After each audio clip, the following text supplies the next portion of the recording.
में चली जाती इतना जो है ना बंद कर।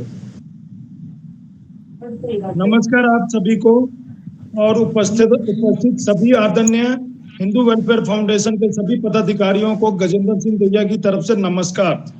आज जैसे कि ये हमारी 5वीं मीटिंग है और 5वीं मीटिंग अपने गूगल मीट ऐप के द्वारा हम करने जा रहे हैं, जिसमें आपको आज फिर हिंदुत्व और हिंदू संस्कृति के हिसाब से जो हमारे राष्ट्रीय एवं अंतर्राष्ट्रीय स्तर पे जितने भी हमारे मंदिर हैं और जितने भी दर्शनीय स्थल हैं उनके बारे में पीछे भी हम जानकारी देते रहे हैं और आगे भी अब जानकारी हम आपको देते रहेंगे। और आज भी आपको जानकारी दी जा रही है हमारे राष्ट्रीय अध्यक्ष चौधरी परवेज शेरावत जी के द्वारा, जो कि प्रचार प्रसार प्रकोष्ठ के राष्ट्रीय अध्यक्ष हैं। उनके द्वारा आपको आज फिर दोबारा हिंदू संस्कृति से संबंधित मंदिरों और दर्शनीय स्थलों की जानकारी दी जा रही है। परवेज जी।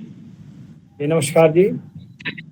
मैं आज एक ऐसे मंदिर के बारे में बता रहा हूँ कि दुनिया का पहला गणेश मंदिर है और जो पूरी फैमिली के साथ है। ये मंदिर राजस्थान के सवाई माधोपुर जिले के रणभौर में स्थित है, जिसको त्रिनेत्र गणेश के नाम से जानते हैं। ये मंदिर बहुत ही पॉपुलर है और इस मंदिर के बारे में कहा जाता है कि ये मंदिर 1579 फीट की ऊंचाई पर अरावली और विंध्याचल की पहाड़ियों पर स्थित है। पहाड़ी पर सबसे बड़ी खासियत ये है कि यहाँ आने वाले पत्थर घर में शुभ काम हो तो प्रथम पूज्य को निरंतर भेजा जाता है। इतना ही नहीं, परेशानी होने पर उसे दूर करने की अरदास भगत यहाँ पत्थर भेजकर लगाते हैं। रोजाना हजारों निरंतर पत्थर और चिट्ठियां यहाँ डाक से पहुंचती हैं। कहते हैं यहाँ सच्चे मन से मांगी मुरादें पूरी होती हैं। ये दुनिया का एक त्रिनेत्र जो भगवान की गणेश की तीसरी आंख के उसमें प्रसिद्ध है। यहाँ 3 आंखों वाला गणेश भगवान है और ये दुनिया में एक मात्र मंदिर है जो अपनी पूरी फैमिली के साथ ये मंदिर है। महाराजा हमीर देव चौहान ने दिल्ली शासन अलाउद्दीन खिलजी का युद्ध 1299 से 1301 ईस्वी के बीच रणथोभ में हुआ था। इस दौरान 9 महीने से भी ज्यादा समय तक ये किला दुश्मनों के घेरे में रखा।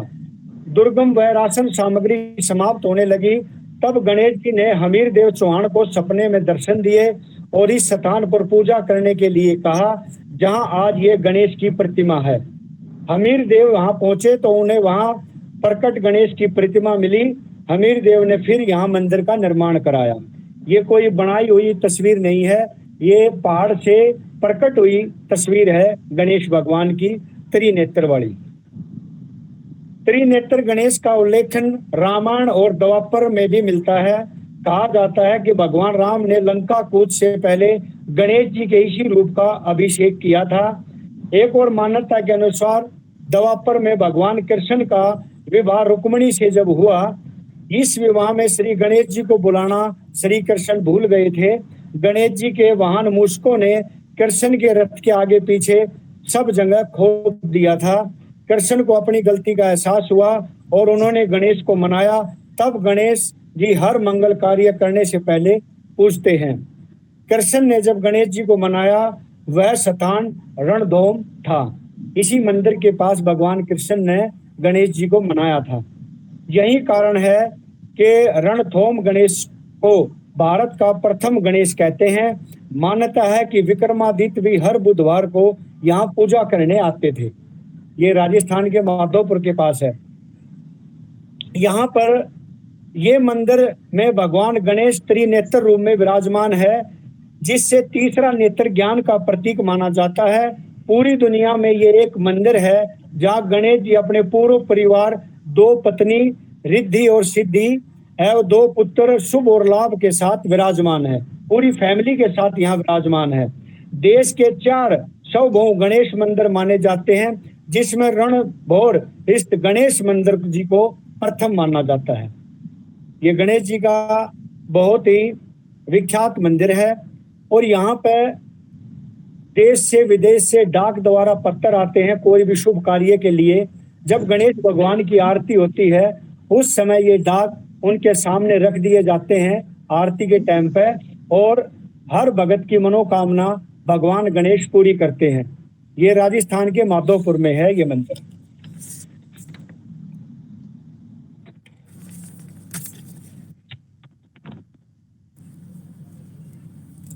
अब मैं दूसरा गणेश का जो मंदिर है वो इंदौर के प्रसिद्ध गणेश मंदिर है जिसका नाम खजराना मंदिर है। खजराना मंदिर ये बहुत ही मशहूर मंदिर है। इंदौर शहर के आसपास के अन्य शहरों के नागरिकों को खजराना मंदिर में बहुत विश्वास है। ये मंदिर बहादुर मराठा रानी अहिल्या होलकर ने बनाया था। ये हिंदुओं का एक महत्वपूर्ण स्थान है। खजराना मंदिर का निर्माण रानी अहिल्या होलकर ने करवाया। ये मंदिर भारत के प्रसिद्ध हिंदू मंदिरों में से एक है। ज्यादातर बुधवार और रविवार को विशाल संख्या में लोग दर्शन करने के लिए इस मंदिर में आते हैं। ये स्थानीय मान्यता के अनुसार इस मंदिर में पूजा करने पर भक्तों की सभी मनोकामना पूरी होती है। इस मंदिर पर विनायक चतुर्थी है। इसे अगस्त और सितंबर के महीने में बहुत तरीके से आयोजित किया जाता है। मंदिर को सरकार ने अपने कब्जे में ले लिया है। मंदिर का प्रबंधन भट्ट परिवार द्वारा किया जाता है।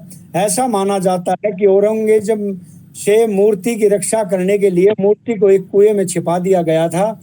1735 में इसे कुएं से निकाल लिया गया था और 1735 में इन मंदिर की स्थापना अहिल्या होलकर द्वारा की गई थी, जो मराठा के होली वंश से संबंधित है। साम्राज्य पिछले कुछ वर्षों से मंदिर का काफी विकास हुआ है। यह एक मंदिर छोटी झोपड़ी से एक विशाल मंदिर और शहर में सबसे प्रसिद्ध मंदिर के रूप में विकसित हुआ है। मंदिर में सोने, हीरे और अन्य बहुमूल्य रत्नों का निरंतर दान किया जाता है। गर्भगृह की बाहरी दीवार और दीवार चांदी से बनी हुई है और इस विचित्र मनोदिशाओं और उत्सव का चित्रण किया गया है। देवता की आंखें हीरे से बनी होती हैं, जो इंदौर के एक व्यासी ने दान में दी थी। गर्भगृह की ऊपरी दीवार चांदी से बनी हुई है। इस गणेश मंदिर को माना जाता चमत्कारी। ये मंदिर उल्टा स्वभावित बनाने से पूरी होती है सभी इच्छाएं। ये उल्टी पीठ पे मंदिर है, ये उल्टी दिशा में। ये गणेश का जो मंदिर है ये उल्टी उस पीठ में है। ये मंदिर बहुत शानदार मंदिर है। इस मंदिर में उल्टा स्वास्तिक बनाने से भक्तों की सारी इच्छाएं पूरी होती हैं। ये खजराना के इंदौर में है और जो सबसे मशहूर है वो रणधोम में है ये मंदिर। अच्छा, अब मैं आपको बताता हूं, पृथ्वी पर दो बलवान हैं। क्या आपको पता है पृथ्वी पर दो बलवान हैं? पृथ्वी पर दो ही बलवान हुए हैं और उनका नाम है अन्न और जल। कितना ही भी बलवान हुआ, यदि वो भूखा हो जाता है तो अन्न और जल बिनकर वो रह नहीं सकता। ये सरस्वती माँ ने कालिदास को जब अपनी कविता का घमंड हो गया था तो माँ सरस्वती ने उनका घमंड तोड़ा था। एक वृद्ध की एक बुढ़िया के रूप में आके कालिदास का घमंड तोड़ा था। कालिदास ने कहा था कि मैं बहुत ज्यादा बलवान हूं, तो माँ सरस्वती ने कहा था कि मैं तुम्हें नहीं पहचानती। इस पृथ्वी पर दो ही बलवान है, अन्न और जल। और फिर सरस्वती ने कहा था संसार में दो ही बटोई हैं। बटोई माने जल्दी चलना, जो कहीं नहीं रुकता। तो उसने कहा था कि एक स्थान से दूसरे स्थान तक बिना थके बहुत ही संसार में दो ही हुए हैं, एक चंद्रमा और दूसरा सूर्य, जो बिना थके चलते रहते हैं। संसार में दो ही है, ये चंद्रमा और सूर्य जो चलते रहते हैं। फिर माँ सरस्वती ने कहा दो ही इस पृथ्वी पर मेहमान है। ये कालिदास को बता रही है माँ सरस्वती बुढ़िया के रूप में। उसने कहा संसार में दो ही मेहमान है, पहला धन और दूसरा यौवन। पहला धन और दूसरा यौवन। फिर माँ ने कहा धरती ने कि सैलसीन दो ही है पृथ्वी पर। सैनशील दो ही है पृथ्वी पर। पहली धरती जो पापी पूर्वात्मा सबका बोझ सहती है, उसकी छाती चीरकर बीज बो देने से भी अनाज के भंडार देती है। सबसे सहनशील धरती है। दूसरे नंबर पर पेड़ हैं जिनको पत्थर मारो फिर भी मीठे ही फल देते हैं। ये पृथ्वी पर दो ही सहनशील है, पृथ्वी और वृक्ष, ये सहनशील हैं। हठी संसार में दो ही हैं।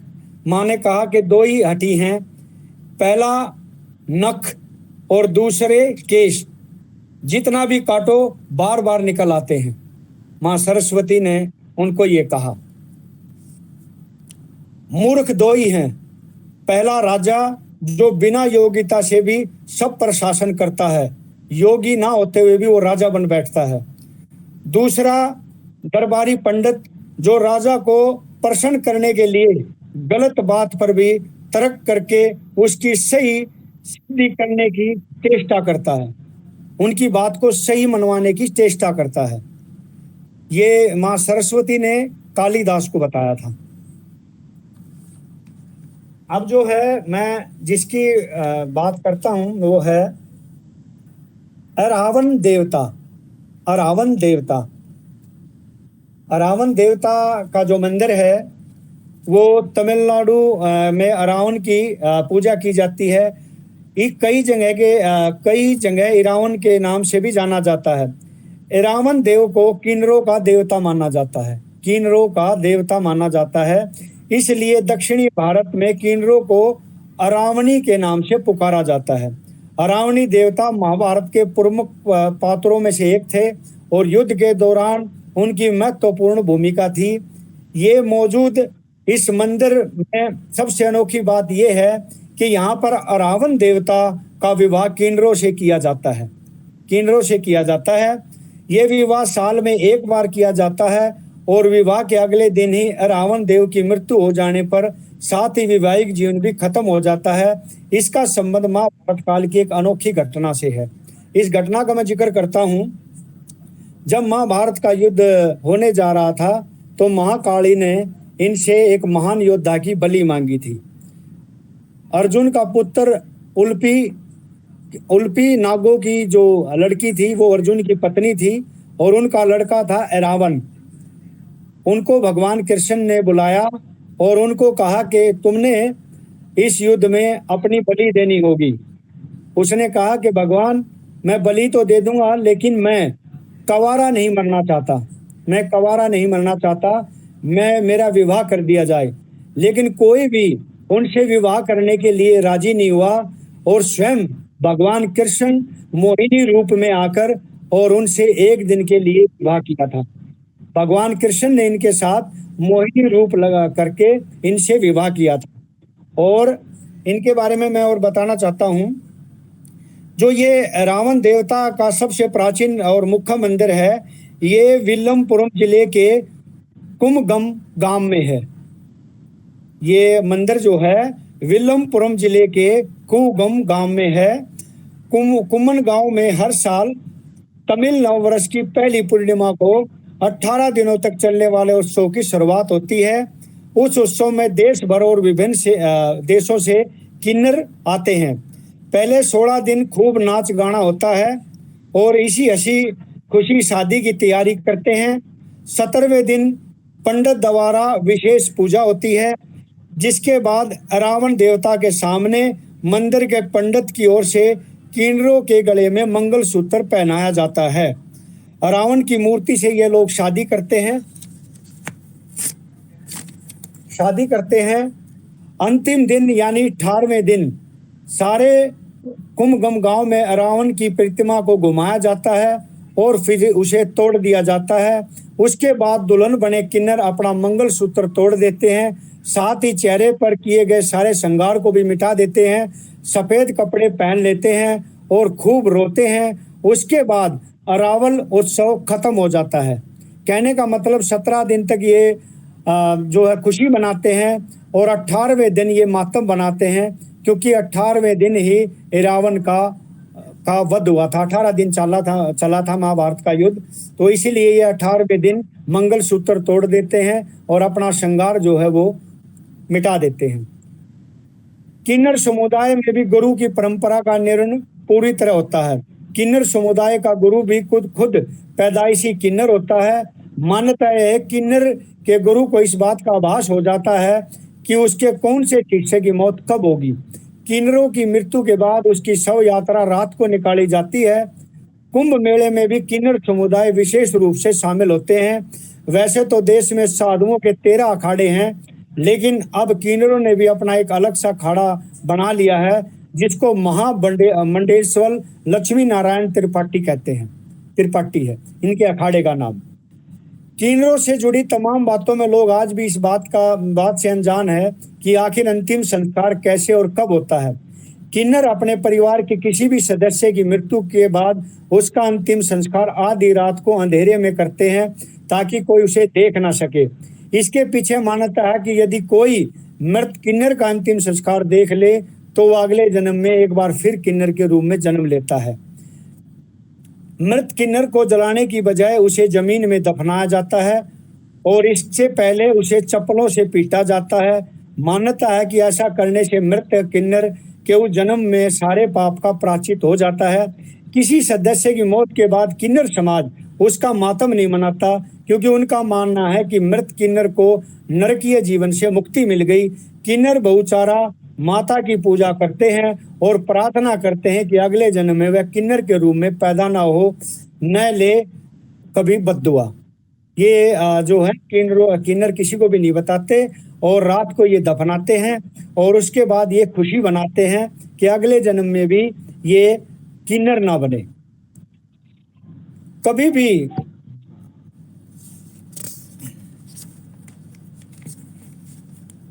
किन्नर के बारे में एक और बात है, कहानी है। जो किन्नरों की जो शुरुआत हुई थी वो प्रजापति जो थे उनके वहां पे इल्ला नाम के राजा हुए थे। उनके लड़का हुआ था इल्ला नाम का हुआ था, और वो अपने सैनिकों के साथ एक बार कैलाश पर्वत की यात्रा पे जा रहा था और वहां पे जो है पार्वती के जंगल में वो पहुंच गया और पार्वती ने वहां श्राप दे रखा था, जो भी इस जंगल में आएगा वो स्त्री बन जाएगा। जब राजा इल्ला को इस बात का ज्ञान नहीं था, जब वो अपने सेना के साथ उस जंगल में गया तो वो स्त्री बन गया। उसको बड़ा अचंभा हुआ कि ये मेरे साथ क्या हुआ, और उसके सैनिक भी जो है वो स्त्री बन गए। तो उसको बड़ी शर्म लगी और उन्होंने जो है चंद्रमा के लड़के बुध से अपनी शादी कर ली। चंद्रमा के लड़के बुध से उन्होंने शादी कर ली और उन्होंने भगवान शिव की तपस्या करके शिव जी जब प्रकट हुए तो उन्होंने कहा मुझे पुरुष बना दीजिए। भगवान शिव ने कहा कि ऐसा नहीं हो सकता और तुम्हें पार्वती की तपस्या करनी होगी। जब उसने पार्वती की तपस्या कही तो पार्वती ने उनको कहा कि 6 महीने तुम पुरुष रूप में रहोगे और 6 महीने स्त्री रूप में। इसलिए ये वहां से प्रथा चली थी किन्नरों की।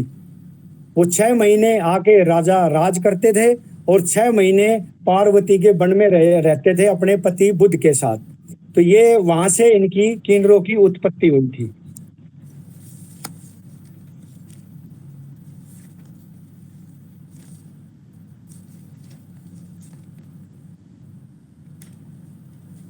अब मैं बात करता हूं कल्पना चावला। कल्पना चावला का जन्म करनाल हरियाणा में बनारसी लाल चावला के घर 17 मार्च 1962 को हुआ था।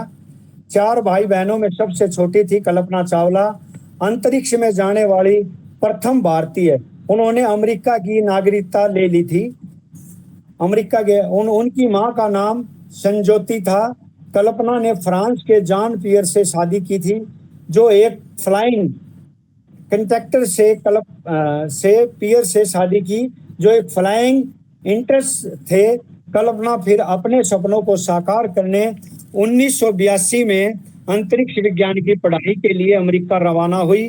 फिर 1988 में वो नासा अनुसंधान के लिए जुड़ी, जिसके बाद 1995 में नासा ने अंतरिक्ष के लिए कल्पना चावला का चयन किया। उन्होंने अंतरिक्ष की प्रथम उड़ान STS-87 कोलंबिया शटल संपन्न की। इसकी अवधि 19 नवंबर 1997 से 5 दिसंबर 1997 थी। अंतरिक्ष की पहली यात्रा के दौरान उन्होंने अंतरिक्ष में 372 घंटे बिताए थे और पृथ्वी की 552 परिक्रमाएं पूरी की। इस सफल मिशन के बाद कल्पना ने अंतरिक्ष के लिए दूसरी उड़ान कोलंबिया शटल 2003 से भरी कल्पना की दूसरी और आखिरी उड़ान 16 जनवरी 2003 को स्पेस शटल कोलंबिया से शुरू हुई। ये 16 दिन का अंतरिक्ष मिशन था जो पूरी तरह से विज्ञान और अनुष्ठान पर आधारित था। 1 फरवरी 2003 को धरती पर वापस आने के क्रम में ये यान पृथ्वी के कक्ष में प्रवेश करते करते ही टूटकर बिखर गया। 2003 में इस घटना में कल्पना के साथ 6 अन्य अंतरिक्ष यात्रियों की भी मौत हो गई थी। दूसरी बार जब वो गई तो नीचे आकर पृथ्वी पे और वो जहाज बिखर गया था अंतरिक्ष, और वो उसमें जो है 7 जनों की मृत्यु हुई थी। पहले ही तय था कि कल्पना चावला की मौत की रिपोर्ट के मुताबिक कोलंबिया स्पेस टेल के उड़ान भरते ही पता चल गया था कि अंतरिक्ष जमीन पर नहीं उतरेगा। तय हो गया था 7 अंतरिक्ष यात्री मौत के मुंह में ही समाएंगे, फिर भी उन्हें इसकी जानकारी नहीं दी गई। इसका खुलासा मिशन कोलंबिया के प्रोग्राम मैनेजर ने किया था। मैनेजर ने कहा था कि हमें पता था जब अंतरिक्ष की उड़ान भरी कि ये वापस अंतरिक्ष नहीं आएगा, लेकिन हमें इनकी जानकारी कल्पना और उनके छुओं को नहीं दी। इनको पहले ही तय था कि इनकी मृत्यु निश्चित है, ये धरती पर नहीं आएंगे। इनके पिता ने कहा, आज कल्पना भले ही हमारे बीच नहीं है, लेकिन वह हम सब के लिए एक मिसाल है। कल्पना चावला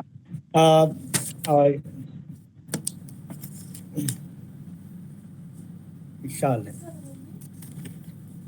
इसके बाद मैं करता हूं वेल्दिवियन टेम्परेट वर्षावन। ये दुनिया का तीसरा सबसे बड़ा जंगल है जो 2,84,000 किलोमीटर में फैला हुआ है।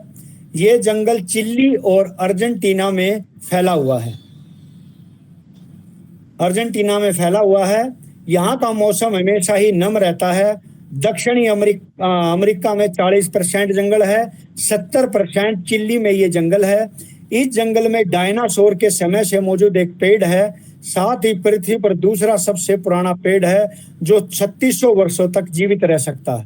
ये पेड़ इसी जंगल में है।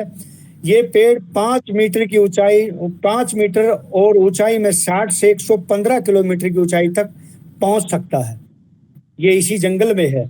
सबसे पुराना पेड़ स्वीडन के उराला प्रांत में है, दुनिया में सर्वाधिक समय तक जीवित रहने का। जो पहले नंबर का जो पेड़ है वो स्वीडन में है, जिसकी उम्र 9,550 वर्ष है। ये सबसे पुराना पेड़ स्वीडन में है और दूसरे नंबर का ये चिली वन में है।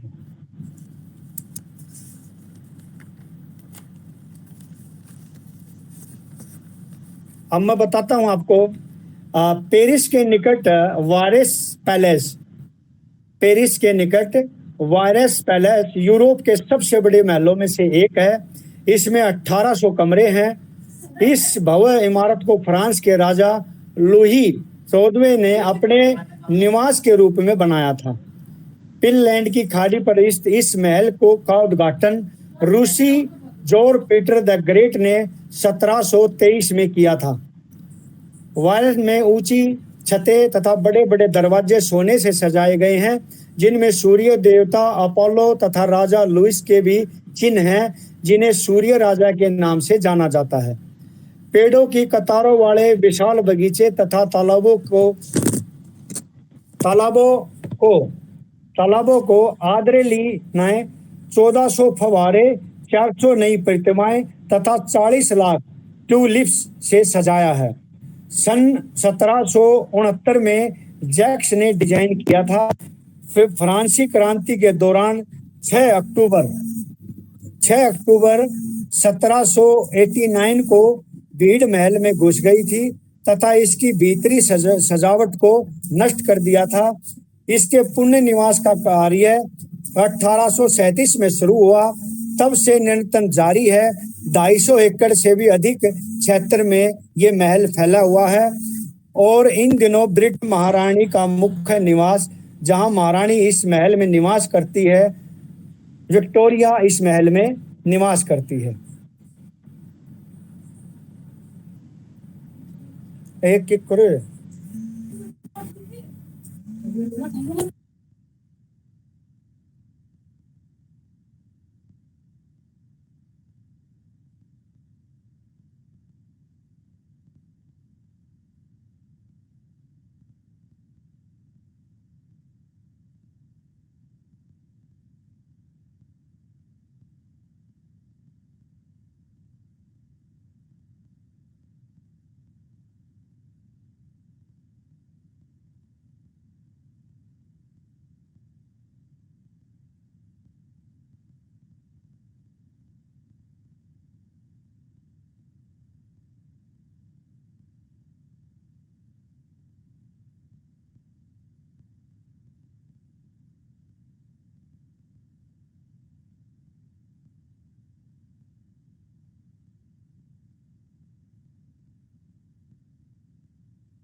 लगता है प्रवेश जी का नेट बंद हो गया।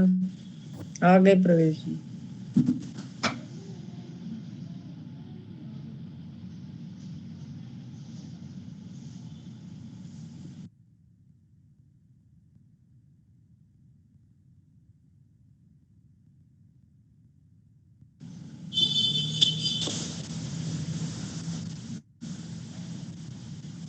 हाँ जी, आवाज नहीं आ रही, म्यूट।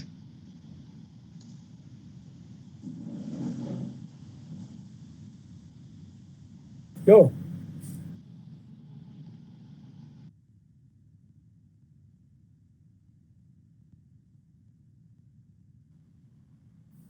हाँ, आ गई बात, आ गई आवाज। हाँ जी, आ रही आवाज। हाँ, दुनिया के कुछ ऐसे देश है जहां कभी रात नहीं होती, रात नहीं होती। पहला देश है फिनलैंड। दुनिया का ऐसा देश है जहां सूरज 23 घंटे उगता है। फिनलैंड की कुछ जगह ऐसी भी हैं जहां गर्मी के दौरान 73 दिनों तक सूर्य लगातार चमकता रहता है। इसे झीलों का देश भी कहा जाता है। 2 लाख झीलें हैं। ये देश काफी सुंदर है। यहाँ पूरे समय सूरज की रोशनी का भरपूर आनंद उठाया जा सकता है। लोग यहाँ पर घूमने आते हैं। ये फिनलैंड में। दूसरा जो है नॉर्वे। दूसरा है नॉर्वे। पहाड़ों से घिरा हुआ देश है Norway. Land of the midnight sun के नाम से पुकारा जाता है। यहाँ मई महीने के मध्य में जुलाई के अंत तक यानी लगभग 76 दिन तक कभी सूरज पूरी तरह से डूबता नहीं है। यहाँ रात में भी पूरी तरह से अंधेरा नहीं होता है, बल्कि काफी उजाला रहता है। इसके उत्तरी हिस्सों में गर्मी के 2 महीने तो सूर्य छिपता ही नहीं, केवल हल्का सा अंधेरा हो जाता है नॉर्वे में। तीसरा जो है देश वो है ग्रेट ब्रिटेन के बाद ये यूरोप का सबसे आइसलैंड है। यहाँ पर रात के समय में भी सूरज की रोशनी का भरपूर आनंद ले सकते हैं। आइसलैंड में आधी रात को भी सूरज की रोशनी पूरी तरह से फैली रहती है। चौथा है कनाडा। कनाडा क्षेत्रफल की दृष्टि से विश्व का दूसरे सबसे बड़ा देश है। कनाडा वर्ष के कई दिनों तक बर्फ से ढका रहता है। यहाँ गर्मी के मौसम में भी कई दिनों तक सूरज नहीं डूबता, अर्थात इन दिनों में यहाँ रात का अंधेरा देखने को नहीं मिलता। पांचवा है अलास्का। अलास्का अपनी खूबसूरती के लिए प्रसिद्ध है। यहाँ मई से जुलाई के बीच में हमेशा सूरज चमकता रहता है। अलास्का अपने खूबसूरत ग्लेशियर के लिए जाना जाता है। मई से लेकर जुलाई के महीने में बर्फ का चमकता यहाँ का मुख्य आकर्षण है। यहाँ रात के करीब 12:30 बजे सूर्यास्त होता है और 51 मिनट के बाद फिर से सूर्य उदय हो जाता है। अलास्का में सूर्य उदय हो जाता है रात को। छठा है स्वीडन। स्वीडन में तो करीब 100 दिनों तक सूर्य अस्त होता नहीं। यहाँ मई से अगस्त तक सूर्य नहीं डूबता और जब ढलता है तो आधी रात को फिर सुबह 4:30 बजे तक निकल जाता है। 4:30 बजे तक। ये 6 जो देश हैं ये।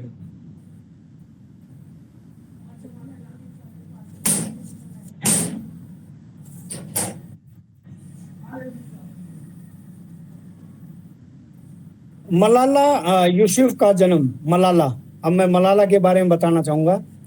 मलाला यूसुफ का जन्म 12 फरवरी 1979 पाकिस्तान के मेगोरा शहर में हुआ था।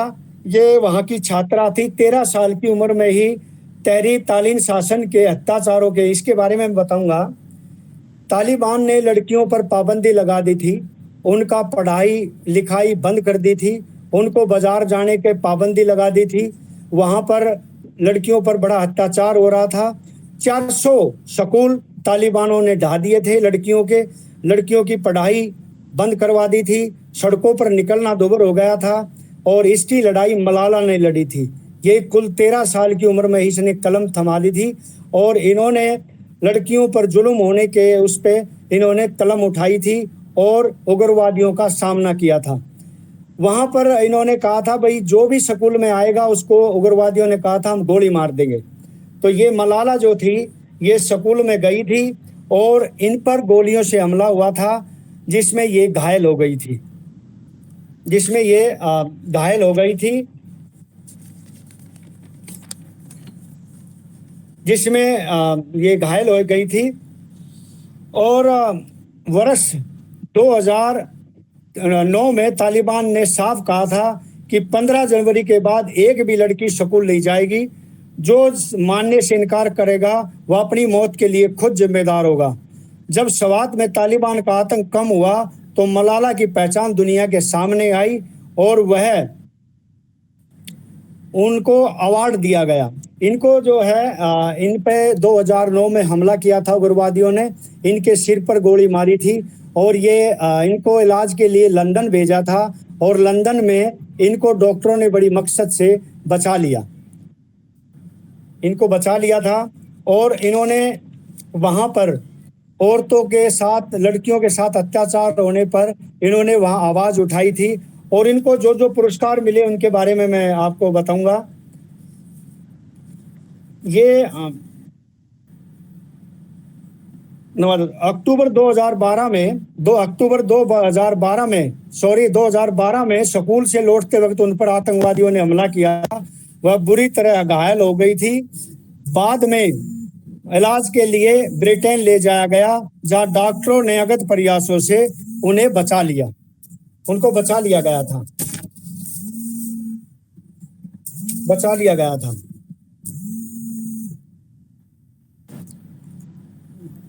भाई आज तो पता नहीं क्या हो रहा है। संयुक्त राष्ट्र ने मलाला को 2003 में ह्यूमन राइट अवार्ड से सम्मानित किया था। क्या हो रहा है आज?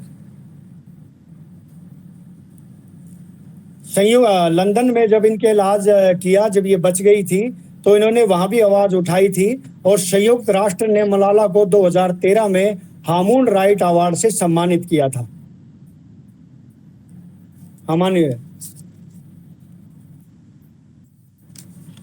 किया था। पाकिस्तान ने शांति के बढ़ावा देने के लिए उसे पहली बार 19 दिसंबर 2011 को राष्ट्रीय शांति पुरस्कार दिया था। पाकिस्तान ने। दक्षिणी अफ्रीका ने मलाला को बुलाया था और 17 साल की उम्र में उनको 2013 में शांति पुरस्कार दिया गया और उसी दौरान मॉस्को में समानता पुरस्कार भी उनको दिया गया। मलाला को 17 साल की उम्र में उनको यह पुरस्कार दिया गया। अब मैं बताता हूं। नोबेल पुरस्कार बच्चों और युवाओं के दमन के खिलाफ और सभी को शिक्षा के अधिकार के लिए संघर्ष करने वाली भारतीय समाज सेवा कैलाश सत्यार्थी के साथ संयुक्त रूप से उन्हें शांति का नोबेल पुरस्कार दिया गया 10 दिसंबर 2014 को नॉर्वे में। ये हमारे भारत के कैलाश सत्यार्थी थे, उनके साथ मलाला को भी संयुक्त रूप से नोबेल पुरस्कार दिया गया 10 दिसंबर 2014 को नॉर्वे में। जब ये पुरस्कार दिया गया तो सब ने 18 साल की उम्र वाली नोबेल पुरस्कार जीतने वाली मलाला को खड़े होकर उनका तालियों के साथ स्वागत किया और सब ने उनको बड़े आदर से तालियों के साथ उनका स्वागत किया और उनको बड़ा सम्मान दिया। सबसे कम उम्र नोबेल पुरस्कार लेने वाली बन गई। 18 साल की उम्र में ही इन्होंने नोबेल पुरस्कार शांति जीत लिया था। इनके नाम पे एक फिल्म बनी है, हे नाइट सी मलाला। तालिबान हमले के बाद मलाला ने पाकिस्तान छोड़ दिया और वो अब इंग्लैंड में रह रही है। मलाला ने काफ़ी संघर्ष किया और लड़कियों के खिलाफ अत्याचार जो हो रहे थे उनके खिलाफ लड़ाई लड़ी, उग्रवादियों के खिलाफ। हम जिस लड़की का मलाला की तरह जो एक लड़की और थी, ओहो आप तो भाई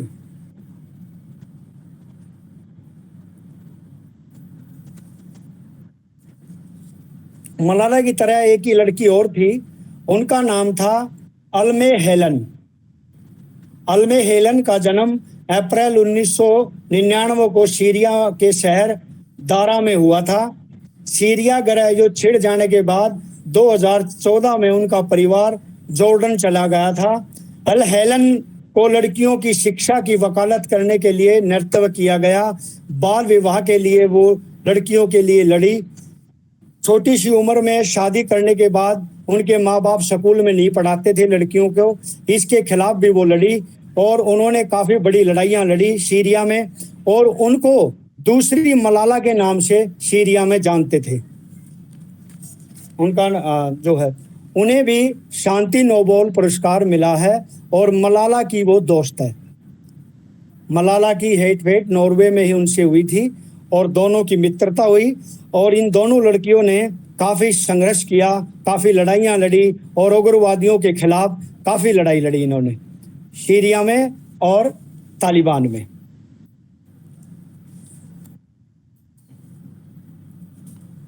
अब मैं भगवान कृष्ण के बारे में आप बताऊंगा। आखिर कृष्ण को जन्माष्टमी पर 56 भोग क्यों लगाया जाता है और इसकी परंपरा कब शुरू हुई? 8 पैर भोजन करते थे भगवान कृष्ण। जब गोकुल में नंद और यशोदा के साथ रहते थे तब उनकी माँ यशोदा हर दिन 8 पैर अर्थात 8 दिन 8 बार अपने हाथ से उन्हें भोजन खिलाती थी। जब भगवान कृष्ण ने इंद्र की पूजा बंद करवा दी थी तो क्रोध में आकर इंद्र ने मेघों से कहकर भारी बारिश करा दी थी। तब कृष्ण ने गोवर्धन पर्वत अपनी तितली उंगली पर उठा लिया था और गांव वालों की रक्षा की थी। इंद्र के प्रकोप से उनको बचाया था। 7 दिन तक गोवर्धन पर्वत को उंगली पर उठाए रहे इंद्र को भगवान कृष्ण से क्षमा मांगनी पड़ी। 8वें दिन बारिश थमी, तब गांव वालों ने तरह तरह के 56 पकवान बनाकर भगवान कृष्ण को भोजन कराया। तब से 56 भोग लगाना शुरू हो गया। तब माता यशोदा समेत ब्रजवासियों ने कन्हैया के हर दिन के 8 पैर के हिसाब से 7 दिनों को मिलाकर कुल 56 प्रकार के स्वादिष्ट भोजन बनाए। इंद्र भगवान ने भगवान कृष्ण को गोविंद हरे नाम से संबोधित किया। ये गोविंद हरे जो नाम था वो इंद्र भगवान ने दिया था भगवान कृष्ण को, और ये तब से जो है लोग हरे गोविंद के नाम से भगवान कृष्ण की पूजा करते हैं। और 56 भोग भी तभी से ही लगाया जाता है जब ब्रजवासियों ने 8वें दिन भगवान के लिए पकवान बनाए। अब मैं दान घाटी मंदिर के बारे में, गोवर्धन परिक्रमा का प्रमुख मंदिर है, क्योंकि अधिकांश गिरिराज की प्रतिमा इसी मंदिर से प्रारंभ होकर इसी मंदिर पर समाप्त होती है। यह वही पावन स्थल है जहां पर कान्हा ने अपने साथियों के साथ गोपियों दूध दही और मक्खन लूटकर खाया था। ठाकुर के चरण यहीं पड़े थे। नंदगांव के प्रसिद्ध कामयन वन में स्थित चरण पहाड़ी नंद गांव, इस चरण पहाड़ी जगह माना जाता है कि भगवान श्री कृष्ण की बांसुरी बजाने से ये बार बार पैर का यहाँ अंगूठा है आज भी अंकित है। जब बांसुरी बजाते थे तो पहाड़ मोम के बन जाया करते थे, जिससे कि वहां पर कृष्ण भगवान का पैर बन गया, जिसको आज भी कृष्ण कन्हैया का पांव कहते हैं, पद चिन्ह। ये पद चिन्ह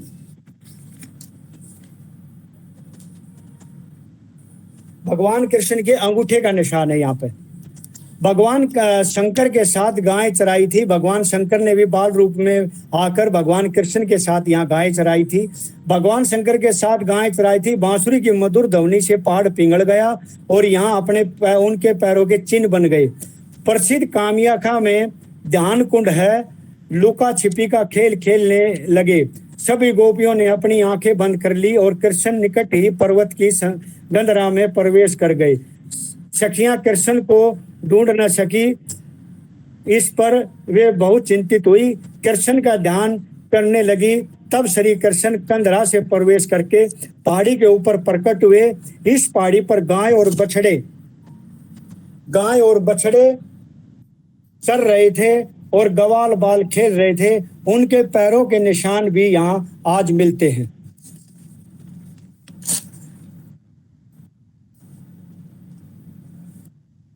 अब श्री कृष्ण के 56 कटोरे के बारे में मैं बताना जा रहा हूं। 56 भोग या 56 कटोरे तब से हैं जब राधा की ललिता सखी ने श्री कृष्ण के बाल स्वरूप में विवाह किया था। ये मजाक मजाक में, खेल में राधा की जो सखी थी ललिता, उनसे विवाह किया था कृष्ण ने बरसाना में।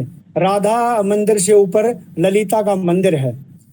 बाल रूप में विवाह किया था। अपने हाथ से पहाड़ पर 56 कटोरे बनाए थे। श्री कृष्ण जी ने ललिता से कहा कि तुमने बारात को खाना खिलाया नहीं, तो ललिता सखी ने श्री कृष्ण जी से श्री कृष्ण से आप अभी और आपके गवालों को भी भोज खिलाती हूँ। ललिता सखी ने पहाड़ पर 56 कटोरे बनाए और उसमें सभी को भोज खिलाया। आज भी पहाड़ी पर 56 कटोरे देखे जा सकते हैं। पहाड़ी पर 56 कटोरे छोटे छोटे आज भी आप देख सकते हैं। 56 भोग में सबसे पहले माखन मिश्री की पिचीरी और दूध दही से बनते भोग वाले भोग प्रसाद चढ़ाए जाते हैं। सबसे पहले 56 भोग में मिश्री, माखन मिश्री, धनिये की पिचीरी और दूध दही से बनने वाले भोग प्रसाद चढ़ाए जाते हैं। वहीं कई लोग और देश के प्रसिद्ध कृष्ण मंदिरों में इस खास मौके पर 56 भोग चढ़ाया जाता है। भगवान कृष्ण का एक और नाम है रणछोड़। भगवान कृष्ण का एक और नाम है रणछोड़। ये रणछोड़ जो मंदिर है ये द्वारिका में है। और ये मंदिर जो है, काल यमन जो यमन देश का राजा था, उसको ये वरदान था कि तुम्हें कोई नहीं मार सकता। जब भगवान कृष्ण मथुरा के बाहर आकर इसको पहाड़ पर ले गए और एक वहां पर मुक्चुंद नाम का वहां सोता था, उसको ये वरदान था कि जो तुम्हें जगाएगा वो भस्म हो जाएगा। तब काल नेमी को उस पहाड़ पर कृष्ण भगवान ले गए और उसने सोचा कि कृष्ण भगवान सो रहे हैं। जब उन्होंने लात मारकर उसको जगाया तो उसकी आंख की दृष्टि जब काल नेमी पर पड़ी तो उस भस्म हो गया। तो इसीलिए भगवान कृष्ण को रणछोड़ के नाम से जानते हैं लोग।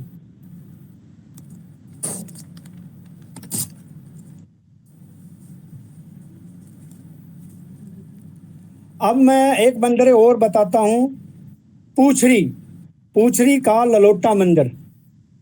पूछरी का ललोटा मंदिर ये गोवर्धन पूछरी गांव राजस्थान राज्य के अंतर में आता है और अनियोर गांव से 3 किलोमीटर दक्षिणी दिशा में पूछरी गांव स्थित है। श्री कृष्ण के मित्र श्री ललोटा नाम के एक मित्र थे। श्री कृष्ण ने द्वारिका जाते समय लोटा जी को अपने साथ चलने का अनुरोध किया। इस पर लोटा जी बोले कि प्रिय मित्र, मुझसे ब्रज त्यागने की कोई इच्छा नहीं है। तुम्हारे ब्रज त्यागने का मुझे अत्यंत दुख है।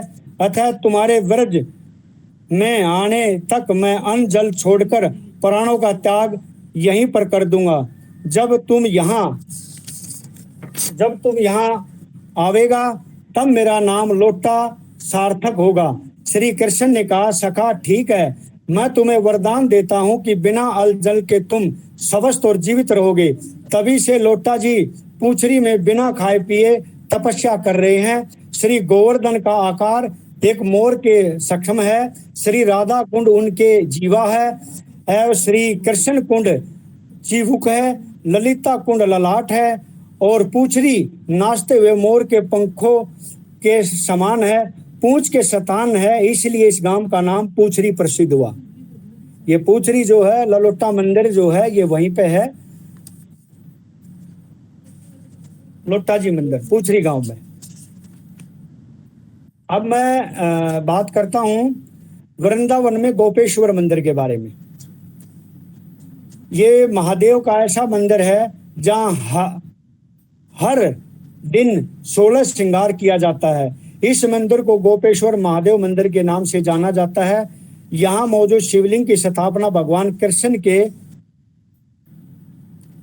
के पोते ब्रजभान ने की थी। शिवलिंग की स्थापना कृष्ण के पोते ब्रजभान ने की थी। ये विश्व का एक ऐसा मंदिर है जहां महादेव महिला के रूप में विराजे हैं। भगवान कृष्ण ने व्रज की गोपियों के साथ महारस किया था। महारस में सिर्फ महिलाएं ही शामिल हो सकती थी। इसके बाद माता पार्वती ने उन्हें सुझाव दिया वे गोपी रूप में शामिल हो, स्त्री के रूप में शामिल हो। इसके लिए यमुना जी की मदद ले। यमुना जी ने महादेव के आग्रह पर उनका गोपी के रूप में श्रृंगार किया। इसके बाद महादेव गोपी रूप में महारस में शामिल हुए।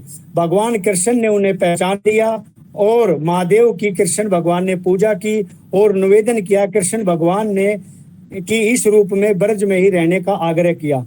तब राधा जी ने महादेव के गोपी के रूप को गोपेश्वर महादेव नाम दिया। तब से लेकर आज तक उनका महिला की तरह 16 श्रृंगार किया जाता है। गोपेश्वर मंदिर 2 हैं, एक उत्तराखंड में है जिसको गोपीनाथ कहते हैं और एक ब्रज में है जिसको गोपेश्वर मंदिर कहते हैं।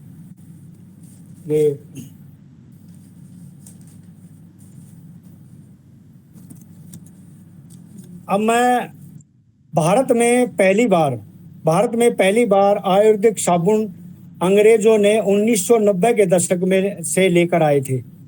साबुन जो है 1890 के दशक में अंग्रेज लेकर आए थे। ब्रिटेन से साबुन को भारत में आयात करती थी और उनकी मार्केट करती थी। जब भारत के लोग साबुन का इस्तेमाल करने लगे, नॉर्थ वेस्ट सोप कंपनी पहली ऐसी कंपनी थी जिसने 1897 में मेरठ में देश का पहला साबुन का कारखाना लगाया। कारोबार खूब फला फूला। इसके बाद जमशेद टाटा इस कारोबार में पहले भारतीय कंपनी के तौर पर कूदे। लेकिन सवाल यह है कि जब भारत साबुन का इस्तेमाल नहीं करता था तो सोडे और तेल के इस्तेमाल से साबुन बनाने की कला नहीं मालूम थी, तो कैसे कपड़ों को धोकर चमकदार किया जाता था। रीटा कड़वा होता है, रीटा का खूब इस्तेमाल होता था। तब कपड़ों को साफ करने के लिए रीटा का खूब इस्तेमाल होता था। राजाओं के महलों में रीटा के पेड़ अथवा रीटा के उद्यान लगाए जाते थे। महंगे रेशमी वस्त्रों को कीटाणु मुक्त और साफ करने के लिए रीटा आज सबसे बेहतरीन ऑन्किंग प्रोडक्ट है। अब रीटा से शैम्पू भी बनाए जाते हैं। पुराने समय अपने बालों को इसी से रानियां धोती थी। ग्रामीण क्षेत्रों में लोग रे के किलो में जाके, रे जो सफेद होती थी उसमें मिट्टी के तले दाब के और अपने कपड़े धोते थे, रे से, सफेद मिट्टी से।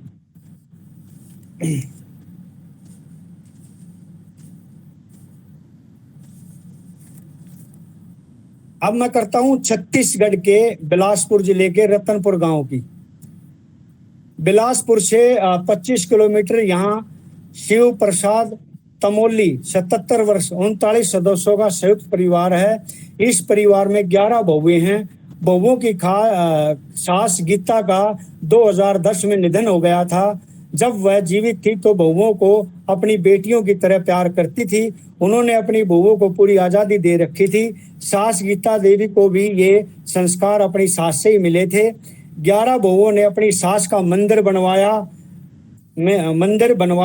गीता की मूर्ति लगवाई जिसका श्रृंगार गहनों से हुआ। बहुएं रोजाना मंदिर में पूजा आरती भी करती हैं। तमोली परिवार की सभी बहुएं पढ़ी लिखी हैं, सभी ग्रेजुएट हैं।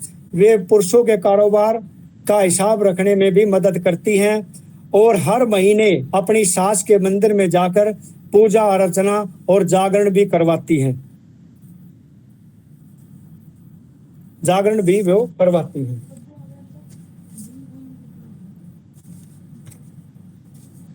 अब मैं बताता हूं नागा साधुओं के बारे में।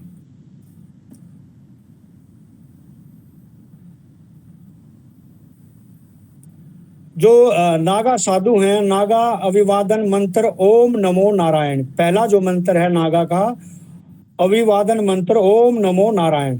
नागा का ईश्वर शिव के भगत नागा शिव के अलावा किसी को भी नहीं मानते।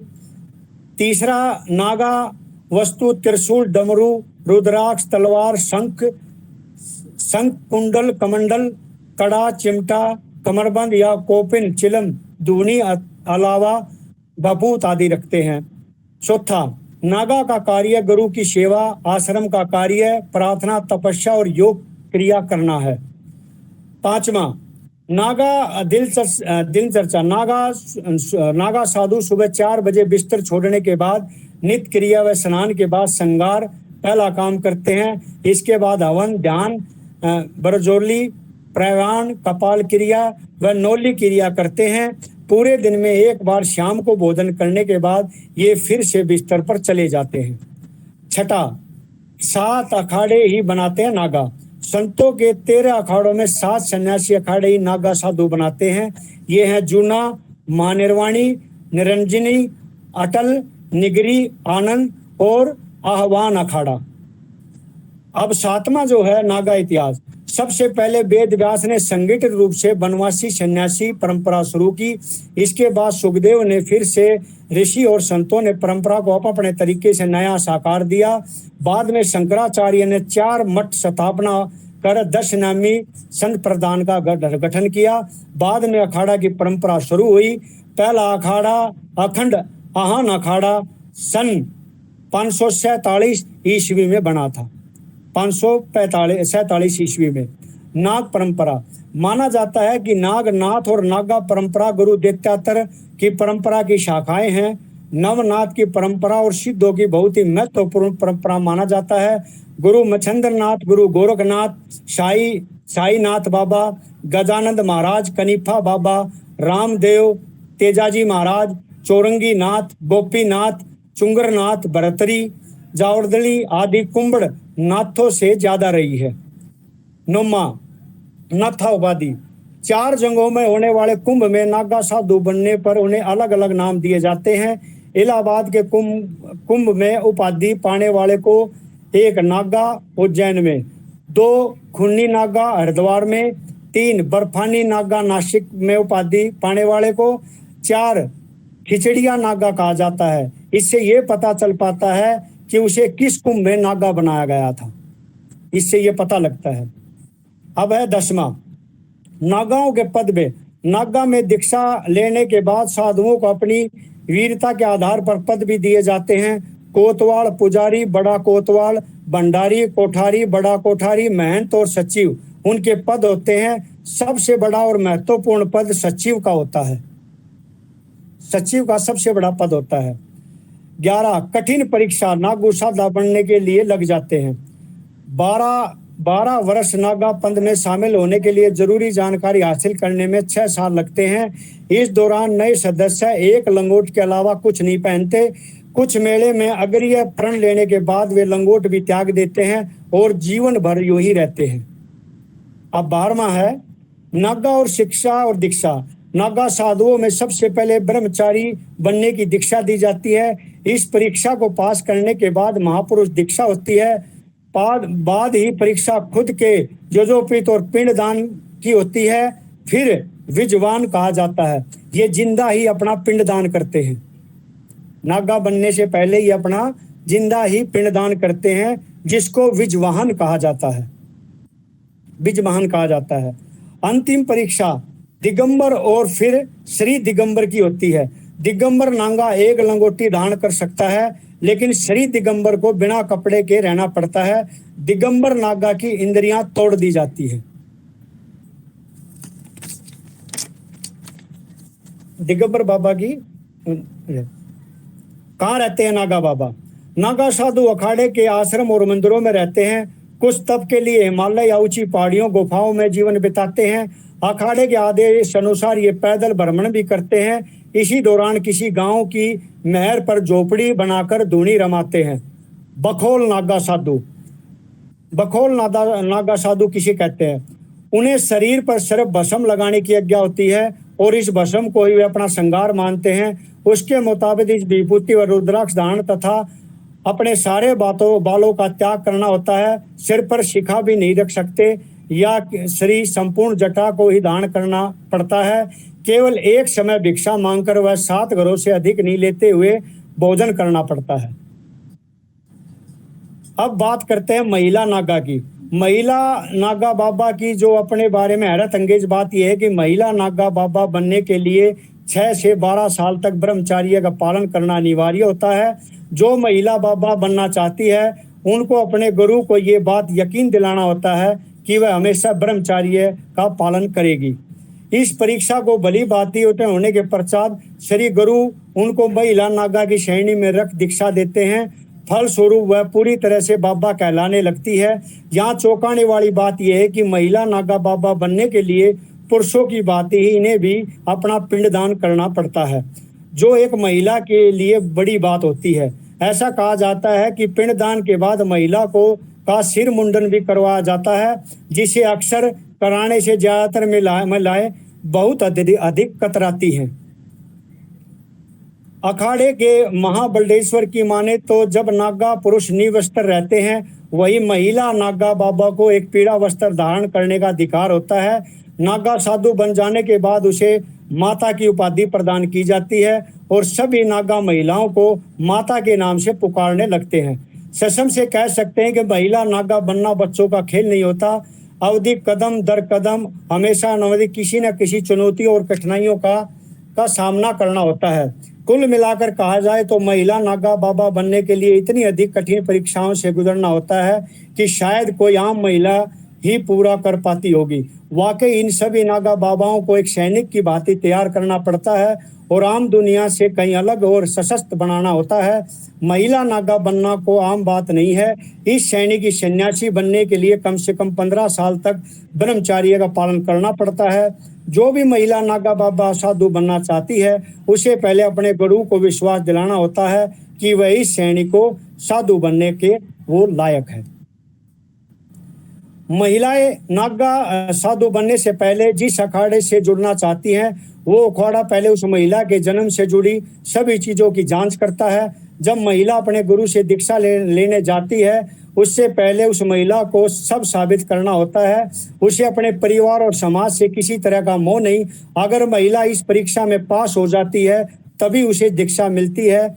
महिला नागा साधु बनने से पहले महिला को पूरी परिवार का पिंड दान करना पड़ता है। उसके बाद उसे अपना मुंडन करवाना पड़ता है। मुंडन होने के बाद महिला को शाही स्नान और पवित्र होने के लिए नदी पर भेजा जाता है। पुरुष और महिलाओं में अंतर, ये सवाल हर किसी के मन में होता। पुरुष और महिला नागो साधुओं में आखिर क्या अंतर है? चलिए तो हम आपको ये बताते हैं। महिला साधुओं को एक पीले कलर का कपड़ा पहनकर रखना होता है, वही पुरुष नागा साधुआ पूरी तरह से निवस्त्र होते हैं।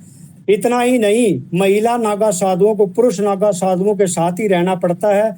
जब महिला साधु इसी सभी पड़ाव को पार कर लेती हैं तभी उन्हें माता कहा जाता है, तभी उनको माता कहा जाता है। अब ये आखिरी है, ये आखिरी जो मैं बताने जा रहा हूं अब ये है अघोरी बाबा। अघोरी बाबा के बारे में बताता हूं मैं।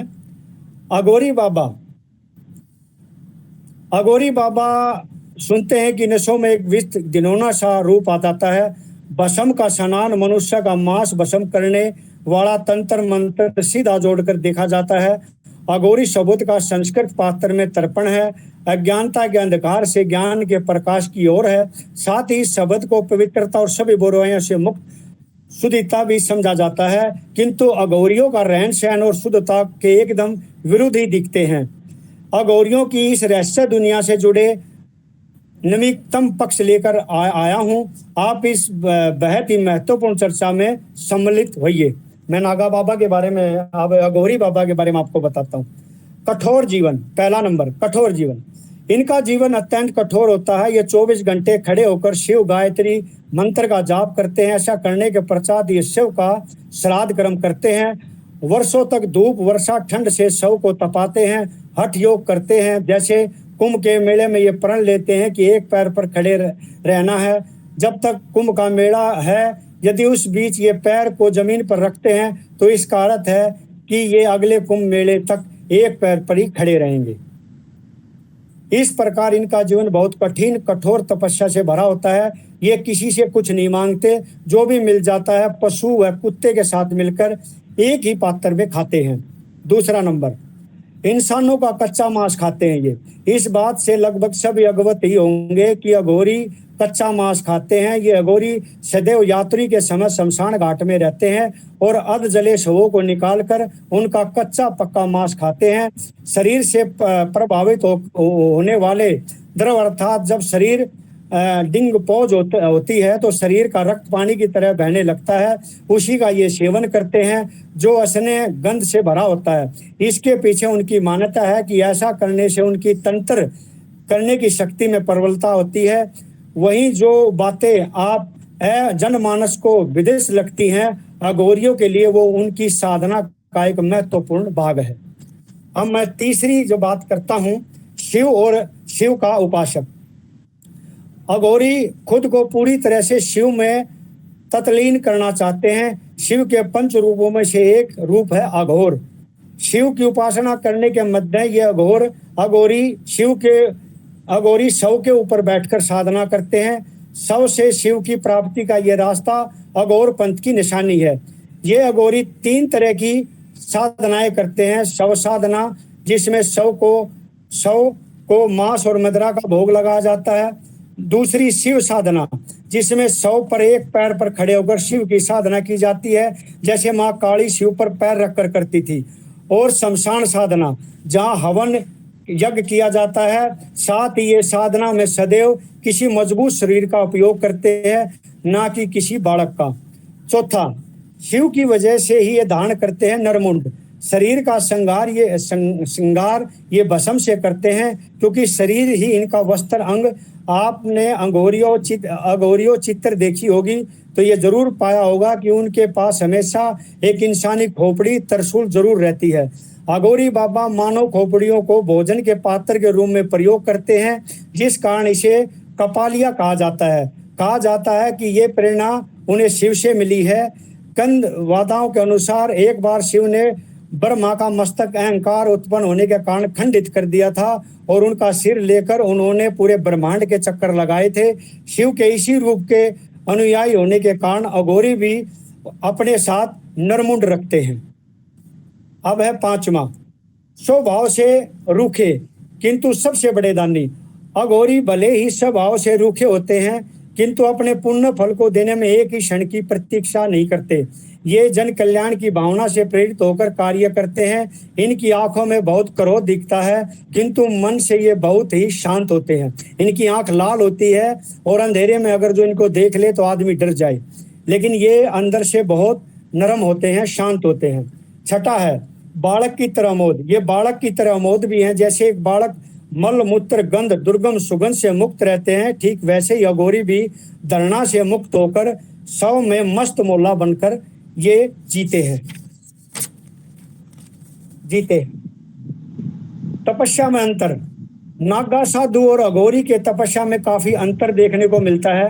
बता देगी किसी को नागा साधु बनने के लिए नागा अखाड़े रहकर 12 सालों तक कठिन से कठिन परीक्षाओं को देना पड़ता है, जबकि अघोरी बनने के लिए शमशान घाट में रहकर कई सालों तक शिव की तपस्या की जाती है। इस अवधि की कोई सीमा नहीं होती। अघोरी में और नागा में ये अंतर रहता है। गुरु की निवारणा। आपकी जानकारी के लिए बता दूं कि किसी भी प्रकार का अघोरी बनने के लिए किसी गुरु के निर्देश की कोई आवश्यकता नहीं होती, जबकि नागा साधु अपने गुरु के देखरेख में शिक्षा दीक्षा ग्रहण करते हैं। अघोरी भगवान भोलेनाथ को ही अपना गुरु मानते हैं। अघोरी भोलेनाथ को ही अपना गुरु मानते हैं। भोजन में अंतर।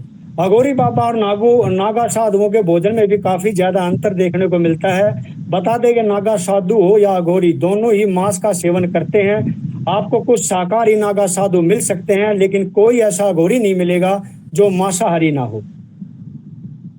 अघोरी बाबाओं के संबंध में कहा जाता है कि जानवरों के अतिरिक्त मानव मांस भी खाते हैं।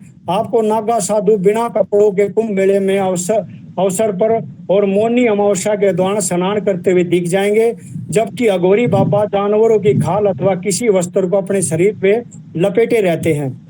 दर्शन स्थान में अंतर। आपको नागा साधु उनके अखाड़े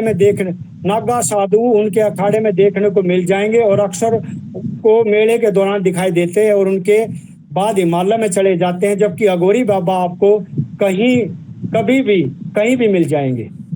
नागे बाबा कुंभ के मेले के बाद पहाड़ों में चले जाते हैं और अघोरी बाबा आपको कहीं भी मिल सकते हैं अचानक। जैसा कि आप सभी लोगों को मालूम है कि अघोरी बाबा और नागा बाबा अलग अलग होते हैं। देखा जाए तो उन दोनों के बीच ज्यादा अंतर दिखाई नहीं देता, लेकिन आज हम आप लोगों को कुछ ऐसे ही अंतर के बारे में बताने जा रहे हैं जिन्हें के बारे में आपको पता चल जाए। अघोरी बाबा और नागा बाबाओं के ये अलग अलग जो बताए हैं, यही इनमें अंतर है। धन्यवाद। बहुत बहुत धन्यवाद आपका आदरणीय भांजे चौधरी प्रवेश रावत द्वारा बहुत ही बढ़िया जानकारी दी गई। आज आप सभी को अघोरी बाबा से संबंधित भी, किस तरीके से नागा साधुओं से संबंधित और नागा साधुओं में महिला नागा साधुओं छत्तीसगढ़ के बिलासपुर, ऐसे कई जानकारियां दी गई है जो कि आज वाकई में काबिले तारीफ जानकारियां रही हैं। आप सभी ने इन जानकारियों का लुत्फ भी उठाया होगा और साथ ही अपने मस्तिष्क में भी डालना होगा कि हाँ, ये जानकारियां आपके मस्तिष्क तक में भी रही होगी। बहुत बहुत धन्यवाद आप सभी का उपस्थित होने के लिए। बहुत बहुत धन्यवाद। मैं गजेंद्र सिंह दैया आप सभी का आए हुए सभी अतिथियों को और अपने सभी पदाधिकारी और हिंदू वेलफेयर फाउंडेशन परिवार को का तहे दिल से स्वागत करता हूं कि उन्होंने इतनी अच्छी जानकारी का अपने अंदर समावेश किया।